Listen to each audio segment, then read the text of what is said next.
I have always known that I want to be a mum. It's the only thing I've ever been sure about. I know I've been put on this earth to be a mum. It was a dream come true when Ada met Chris in 2005, appropriately on Mother's Day.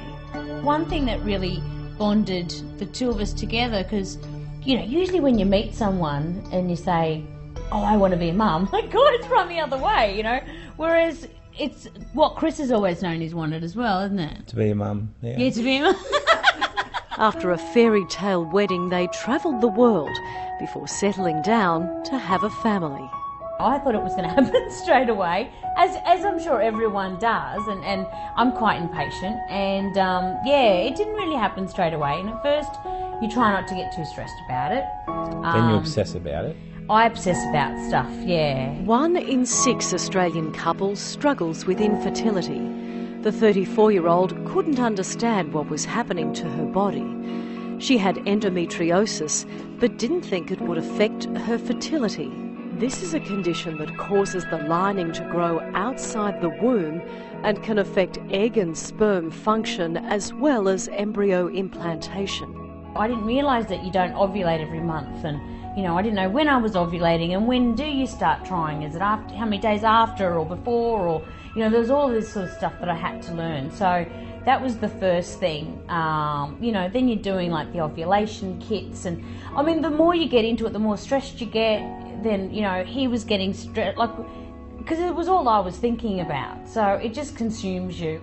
Further tests revealed Ada had 1 polycystic ovary, which can affect the eggs being released. It was getting really, really stressful, and I was getting really sad. Chris tried his best to support Ada. But you would say stuff like, oh, well, you just need to relax. And And I think when you say that, it'd make it worse. I mean, and I'm sure every woman who's watching this right now, like, we all know that you need to relax, but you can't relax when someone tells you that. You know that, but it's just, yeah, I just found it really hard hearing that all the time. Finally, a nurse on set suggested she try Genea, world leaders in fertility.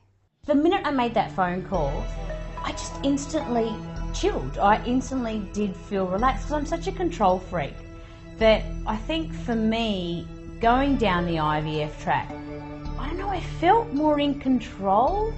After 1 cycle of IVF treatment, Ada was in the car when she got the call that would change her life. As you can imagine, like, I think all that stress had just built up, and even though I was trying to act busy and all that, obviously I was thinking about it, and the nurse was just, she told me, and I was just bawling my eyes out, crying. She said, I think you need to pull over. I was just so happy. Ada and Chris are now the proud parents of baby Johnas. I feel really blessed. I mean, IVF's given me my baby, so I'm eternally grateful for that. You know, I'm forever singing Genea's praises.